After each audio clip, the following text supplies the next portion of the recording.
All matter is composed of one or more of the 100-odd elements. Of these, the atoms of the metals uranium and plutonium can be most readily fissioned to cause nuclear explosion. These elements are mildly radioactive.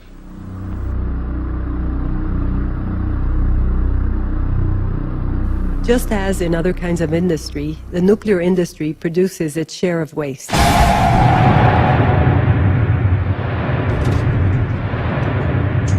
Since the beginning of the atomic age, thousands of tons of radioactive material have become a residual byproduct of nuclear weapons and nuclear energy manufacture. Mostly, this byproduct consisted of a form of uranium, technically called uranium-238. Soon, nuclear scientists, with close military assessment, proposed a number of futuristic names for this waste, until they finally chose the one that sounded the least harmful. They called it depleted uranium, or DU, probably because it was no longer useful to make this.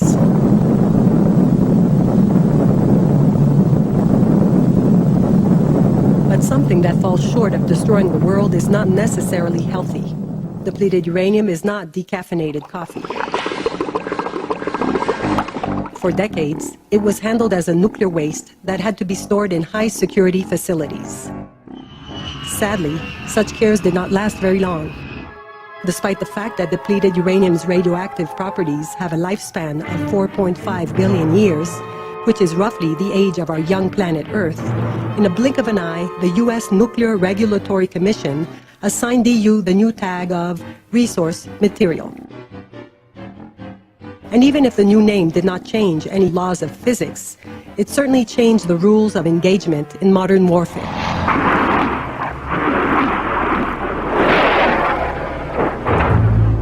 Since the first Gulf War, this new resource material has been used as a main component in conventional armor-piercing munitions.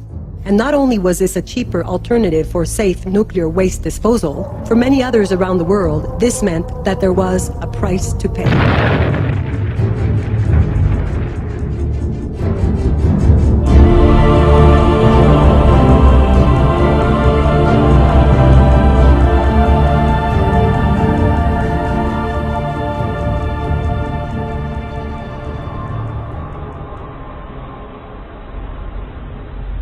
One of our medics came in and told us that the Dutch Marines had come in to relieve us and that we were going to push further north into Iraq and they were going to take up this position. The Dutch Marines is a unique organization because they have a union, and this union came in and they had Geiger counters and they surveyed the area in Al Samawat where we were living, and they found it to be radioactive and told us that it was uninhabitable, and why were we there? It seems that no great military power considers important to inform its own soldiers where it has used depleted uranium weapons. And yet, a few days after the United States Army completed its invasion of Afghanistan in 2001, the Department of Defense announced the finding of DU fragments in underground caves. The American officers asserted that the Taliban were intending to use it as part of what is known as a dirty bomb, a device that employs conventional explosives as a way to scatter attached radioactive material. But ironically, there was likely more depleted uranium in Afghanistan outside the Taliban caves. The Pentagon may have scattered throughout this country much more DU as part of conventional munitions. Moreover, more than 300 tons were fired by the U.S. Army in Iraq, Kuwait, and parts of Saudi Arabia during the first Gulf War in 1991. Then, a few years later, the Balkan War theater received another 14 tons in bombings, and then again Iraq took a hit of another 140 tons in 2003. Not to mention an undetermined quantity that the Pentagon has used in testing sites inside the United States, Puerto Rico, and in the island of Okinawa in southern Japan. And yet this is a small percentage of the more than 1 million tons of DU in existence. If you are now intrigued as to why the rich countries of the world seem to be using dirty bomb material, maybe we should start by explaining in the first place what depleted uranium is. Uranium is a heavy metal that is found naturally in the Earth in 3 different forms called isotopes. Every isotope of a material contains atoms with the same number of protons in their nuclei, but they differ from each other in that they have a distinct number of neutrons.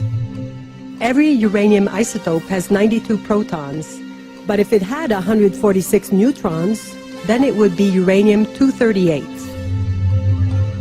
Along with uranium-238, the isotopes 235 and 234, this latter in very small amounts, make up the 3 natural forms of uranium.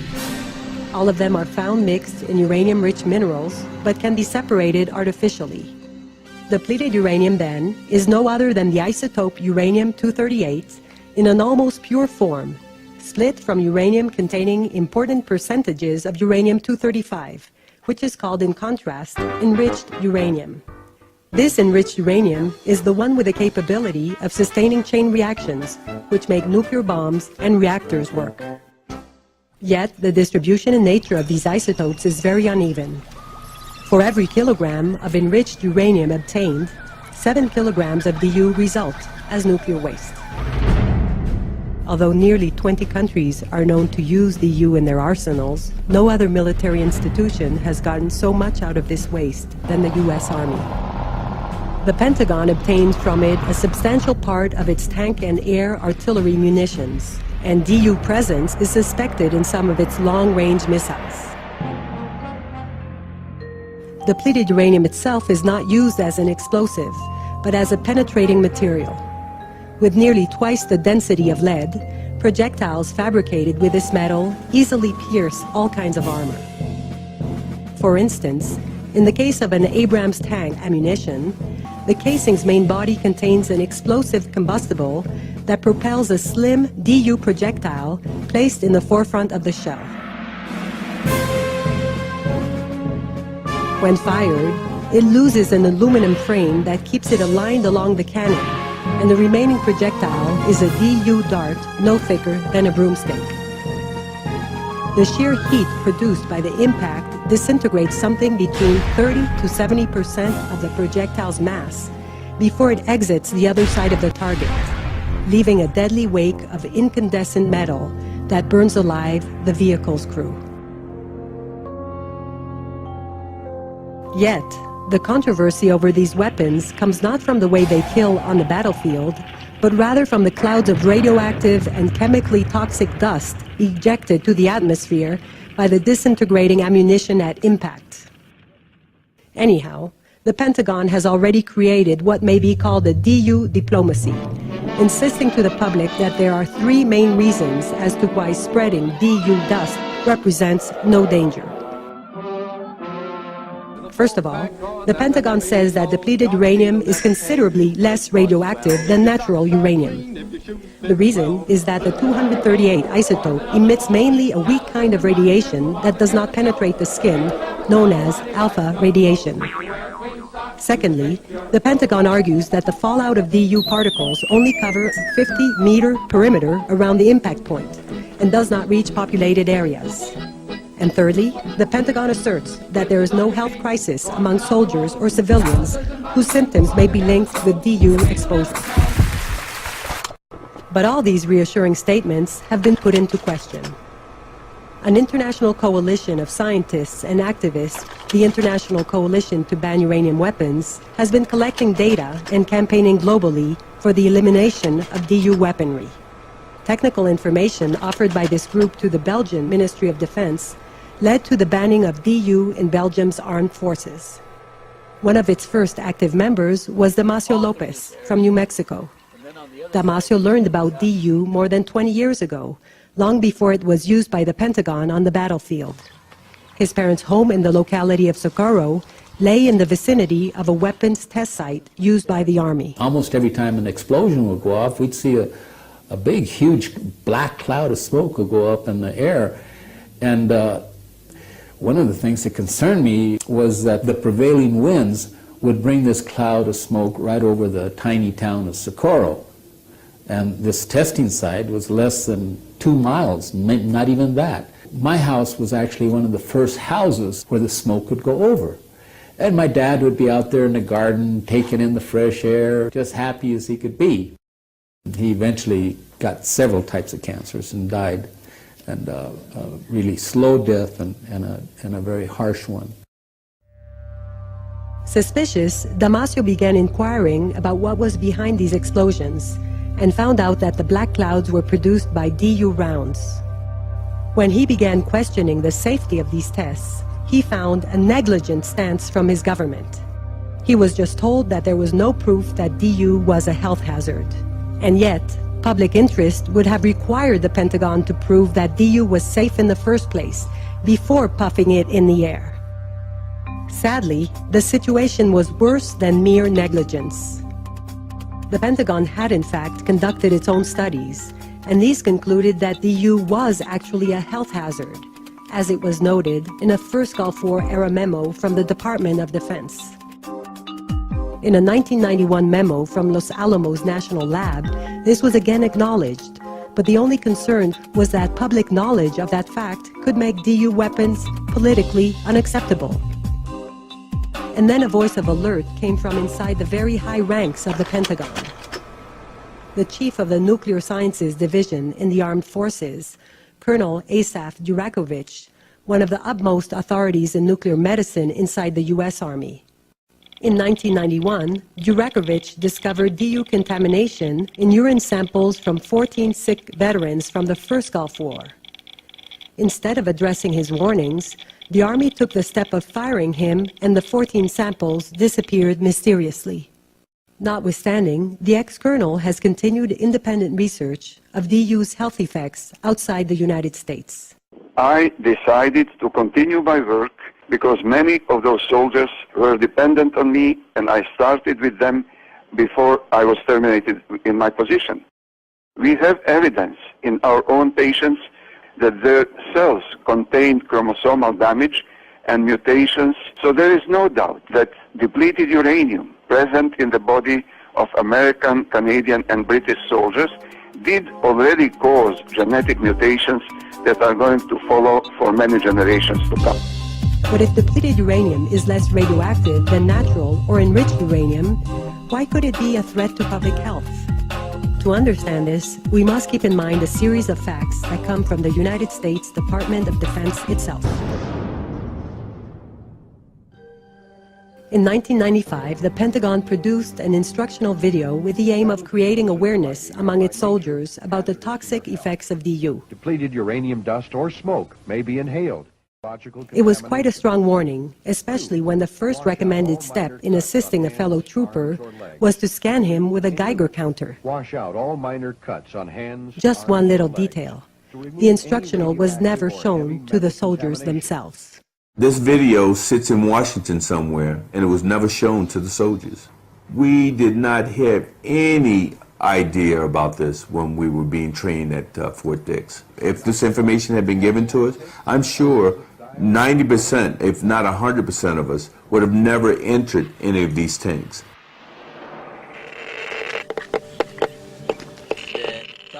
We'd have stopped breathing when we were on these roads, and as we passed these tanks that were burning, we wouldn't have, breathed the stuff in, because we'd have known it was poison. Also in this video was the fact that they had the human body, and they showed that you could breathe this stuff in, and it would contaminate you, it said. Dust or smoke. Health effects of ionizing radiation depend on whether it is alpha, beta, or gamma. Alpha is the least penetrating, but is the most hazardous if it does get into the body. The reason for this is that alpha particles, DU's main form of radiation, are more massive than those of other kinds of radiation, like beta or gamma rays. And this means that although alpha particles cannot penetrate deeply into living tissue, they concentrate much of their energy in the surrounding cells they immediately impact. Despite the warnings of this video, the Pentagon's official DU diplomacy gives little importance to such an inner danger. saying that the human body daily absorbs and excretes uranium particles, which are found in small traces in the environment all around the planet, and that it does the same thing with depleted uranium particles coming from impacted DU ammunition. And yet, there are important differences. The impact of a DU shell produces high temperatures, reaching more than 3,000 degrees Celsius, which melt and atomize the metal in a cloud of microscopic particles, the size of a human cell or even smaller. Such particles may be then inhaled in concentrated quantities, and their tiny dimensions allow them to either remain inside the lung alveoli or cross a thin membrane which separates the lungs from the circulatory system. Once in the bloodstream, the particles can reach virtually every single part of the body. When they exit a capillary wall, they can easily become attached to the body's cells or even enter inside a body cell. The particle may likely irradiate it with alpha emissions for the rest of the individual's life. Moreover, the impact heat gives the DU particles a hard ceramic-like surface, which makes it more difficult for the organism to break them up and excrete them, as it does with natural uranium particles in the environment. It should be noted that DU actually produces a small amount of the more penetrating beta and gamma rays, which adds to the alpha rays risk. And in addition to all this radiological hazard, DU particles also have a heavy metal chemical toxicity, a double danger that Walter Reed Military Hospital seems to hide from its patients. They told us that depleted uranium was so safe that they could put it on your cereal and eat it. And I said, well, you eat some and then I'll eat some. In 2004, Dr. Alexandra Miller from the Armed Forces Radiobiology Research Institute determined in lab studies that DU particles produce significant chromosomal damage in animal cells. Often, the particle's radiation kills the nearest cells, but cells lying slightly farther are not so lucky. Their chromosomes break up, producing cancerous mutations that could likely invade the rest of the body. While only 10 electron volts are required to destroy a DNA chain inside a human chromosome, every alpha ray emitted by the DU particle hits it with more than 4 million electron volts. To make things worse, the Pentagon acknowledged in 2002 that DU ammunitions used in Kosovo likely contained even more radioactive substances found only in nuclear reactors, including plutonium. U.S. officers minimized the event, saying that it was a casual contamination on the order of very, very small traces. They did not say if they were small enough as to eat them, but all the reviewed facts clearly disavow the Pentagon's first argument. Not surprisingly, the Pentagon's second argument is also in contradiction with its own data. Although it is true that the heavier particles of a disintegrated DU round remain close to its impact zone, a study done in the 70s by the Air Force determined that the lighter particles are suspended in the air and may travel long distances by means of wind currents. Not always the wind is responsible for taking DU dust into populated areas. DU rounds have been used regularly to bomb urban zones, something obvious during the 2003 attack on Baghdad. Depleted uranium radioactive dust and fragments were detected with a Geiger counter by a Japanese video team just days after the city fell. But the third argument is the most astounding. According to data from the U.S. Veterans Affairs Office, more than 300,000 veterans from the first Gulf War, roughly half of all of the soldiers that took part in that conflict, have reported medical problems, 11,000 of which have died. The symptoms they show, loosely referred to as the Gulf War syndrome, include immunological system problems, fatigue, migraines, rashes, tumors, and even congenital malformations in the veterans' offsprings. The causes of such diverse illnesses are not clear, but a number of signs point to DU exposure as the most plausible explanation in many of these cases. Certainly, the Pentagon acknowledges the reported illnesses, but quickly opts to blame other toxic agents soldiers were exposed to in the first Gulf War, such as chemicals from the Iraqi arsenal, experimental vaccines, or smoke from burning oil fields. And yet, many of the reported symptoms are identical with those of known cases of contamination with uranium dust. In other war scenarios where those other toxic agents were absent, but a similar syndrome appeared, there seems to be no other explanation. Some European soldiers who participated in NATO operations in Bosnia and Kosovo report a similar Balkan War syndrome. And then, after the invasion of Iraq in 2003, the very same symptoms have reappeared among many of the coalition soldiers, a story that New York policeman Herbert Reed and 7 other veterans deployed in Iraq know quite well. I have these rashes that are reoccurring. I have blood in my urine, blood in my stool. I have constant diarrhea. I have muscle and joint aches. I have nerve damage. My left foot is totally numb. My left hand is numb partially from this finger, these 3 fingers right here. And they come and go, and it gets more intense sometimes. I can only walk maybe a half a block without my leg, dragging. I take 60 milligrams of methadone every 6 hours. I take 15 milligrams of morphine every 6 hours. I take 4 milligrams of tizanidine every 4 hours. I have respiratory problems. I sleep with a CPAP machine with a mask that pushes oxygen into my lungs at night so I can breathe. If not, I don't rest well. I'm up all night.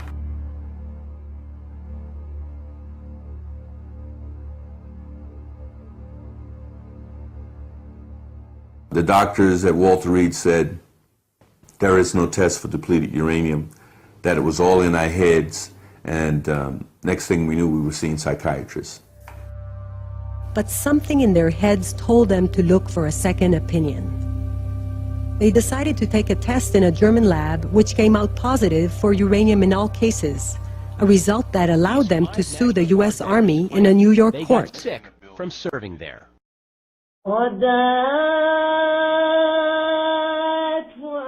Even worse is the situation for thousands of Iraqi civilians. According to data from medical authorities in Basra, southern Iraq, between 1991 and 2005, the incidence rate of cancer in the city almost doubled, and many individuals present multiple cancer cases. But children are by far the greatest potential victims. They play around and inside destroyed tanks, unwitting about the hazards that lie in their playgrounds, and sometimes their traits remember those of the U.S. veterans' children. I had an opportunity to go to Iraq, and I specifically asked the Ministry of Health that I told them I want to go to these children's wards and cancer wards. What I saw, it almost makes me cry. A lot of spinal problems and a lot of stillborn deaths. And sometimes the baby would be born just fine. The baby would be born, looked healthy. And 6 months later, the kid's got a big old thing coming out of his head. Or his eyes started to close and bulges started coming out of his face. And shortly after that, they die. Not even the unborn are safe. Lab tests on rats have found that DU can be deposited in the male's genitals, increasing the chance of sperm damage. My buddy that we met at Walter Reed, Gerard Matthew, he got his wife pregnant, and him and his wife went to the doctor. The doctor told him that his daughter was being born with an anomaly of the right hand, which he had no fingers on that hand. Many soldiers, thinking that maybe they might get contaminated, started going to sperm banks. The military reported it and said, well, they were doing it, they were going to sperm banks just in case they got killed. Then their wife could get artificial insemination, and then she could have the man's baby after he was gone. Well, that's not really why the soldiers were going. The soldiers were going because they saw what happened in the first Gulf War, and they didn't want to end up having deformed children. In another chilling data from Basra's medical authorities, the incidence rate of newborn infants presenting malformations has increased at an alarming rate of more than 500% since the 1990s, and the degrees of the anomalies seen in both Iraq and Afghanistan are appalling.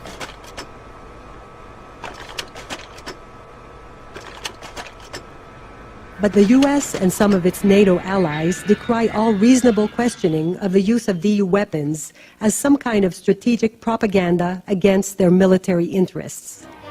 Propaganda or not, the Pentagon has quite bothered itself in 2008 by moving 6,700 tons of DU-contaminated sand from its Camp Doha base in Kuwait to a toxic waste processing facility in Idaho, something that Time magazine included in one of its top 10 underreported stories of the year. Ironically, the Pentagon has a very dark history of exposing its soldiers to toxic environments, and has in fact acknowledged that it concealed to them the dangers of a very hazardous chemical defoliant called Agent Orange, used in the Vietnam War. The military said that Agent Orange was not harmful, but after a large number of these soldiers died over 30 years, 35 years, the military finally came forward and said, yes, Agent Orange was harmful, and they were starting to compensate the people. But that's only because so many soldiers had died, their financial obligation was lessened. Costs are very relevant in DU diplomacy. There is the alternative of using the metal tungsten as an acceptable substitute for DU. But as tungsten is not a cheap waste, the big military industry will likely oppose. For such a disregard of human costs, companies like General Dynamics or Alliant Tech Systems have scored obscene rewards for making something which only in its name is different from a terrorist weapon. This depleted uranium breaks the spirit, it breaks the mind, it breaks the health. And what does a person have left? And then a troop like Sergeant Reed, he still looks pretty strong, but inside he's starting to deteriorate. Mr. Reed, I think in another 5-6 years, you won't recognize him. Can't you hear it? This is how I sleep all night. This is a war of calculated indifference. In this war, the most powerful individuals in the planet are confronted with those who have no eyes to see, no mouth to scream, no arms to defend themselves. No horrible noises at night will keep awake such powerful individuals, and all their nightmares will disappear into thin air. Those who master the greatest force in nature will not hold their breaths for anything less than the destruction of the world. No nuclear explosion has taken place. These alpha particles do not penetrate the skin. These are the facts.